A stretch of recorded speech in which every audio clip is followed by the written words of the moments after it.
BYD වාහන 1,15,000ක් නැවත කැඳවයි.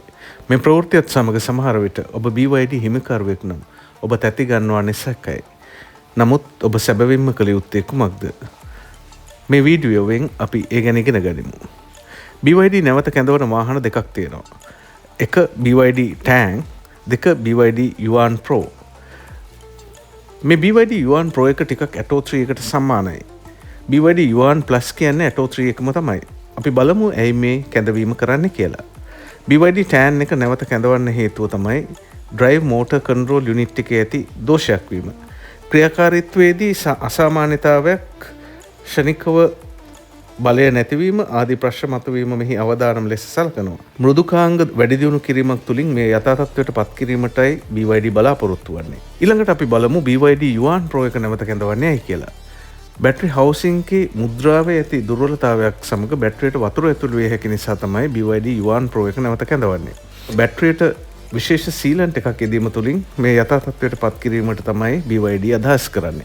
කෙසේ වෙතත් ඔබ ලංකාවේ ජීවත් වෙන BYD හිමිකරුවෙක් නම් යවිය යුතු කිසිම හේතුවක් නැහැ. මොකද ලංකාවේ නියෝජිත විසින් මේ වෙනකොටත් නිවේදනය කරලා තියෙනවා ලංකාවේ අලෙවි කරපු BYD කිසිම වාහනයකට නැවත කැඳවීමක් නැහැ කියලා. කෙසේ වෙතත් ආපසු කැඳවීමක් ඇතනම් ඔබ සතුටු විය යුතුයි. මක්නිසාදයත් ඒ දෝෂයක් හඳුනා ගැනීම සහ නිවැරදි කිරීමක්. දෙක නිෂ්පාදකයා විසින් වගකීමක් සහිතව කරන ක්‍රියාවලියක්. තුන වාහනේ ක්‍රියාකාරීත්වය තත්ත්වයෙන් උසස් වීමක්. ඒ වගේම කීර්තිමත් වාහන නිෂ්පාදකින් බොහෝ දෙනෙක් ලෝකෙ පුරාම මෙවැනි නැවත කැඳවීම් කරලා තියෙන බව ඔබ මතක තබා ගත යුතුයි. කෙසේ වෙතත් BYD EV එකක් හෝ කුමන හෝ EV එකක් පාවිච්චි කරන ඔබ කළ යුතු ඥානාන්විත ක්‍රියා කිහිපයකුත් තියෙනවා. අපි ඒ ගැන අවධානය යොමු කරමු දැන්. පළවෙනි එක, නිවේදන සහ ප්‍රවෘත්ති කෙරෙහි අවධානයෙන් සිටින්න. ඔබ පාවිච්චි කරන වාහනයට අදාළව රිකෝල් එකක් තිබේද යන්න ගැන දැනුවත් වෙන්න. නියෝජිතයින්ගෙන් මේ ගැන විමසීම ඔබට කළ හැකියි. දෙවැනි ඥානාන්විත ක්‍රියාවලිය. නියෝජිතයා විසින් නිර්දේශිත ස්ථානවල පමණක් ඔබේ වාහනයේ සේවා හෝ නඩත්තු කටයුතු කරන්න. වෙනත් ස්ථානවලට ගිහිල්ලා නොදන්න කාර්මික ශිල්පීන් ලවා ඔබේ වාහනයේ සේවා හා නඩත්තු කටයුතු කිරීම තුළින් එය පළුදුවීමකට ලක්වෙන්නට තියෙන අවස්ථාව බොහොම වැඩි.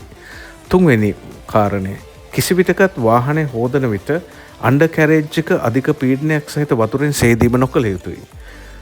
ඉලෙක්ට්‍රික් වාහන පමණක් නොවේ, PHEV වර්ගයේ විවිධ නිෂ්පාදකයන් විසින් නිපද වූ වාහන යට සෝදන විට වීල් ආච් එක පමණක් හෝදන්න කියලා නිර්දේශ කරලා තියෙන බව ඔබ දන්නවද? ඒ අනුව කිසි විටකත් අධික පීඩනය සහිත දිය පහරක්, එනම් හයි ප්‍රෙෂර් වතුර පාරක් වාහනේ යටට අල්ලන එක නොකළ යුතුයි.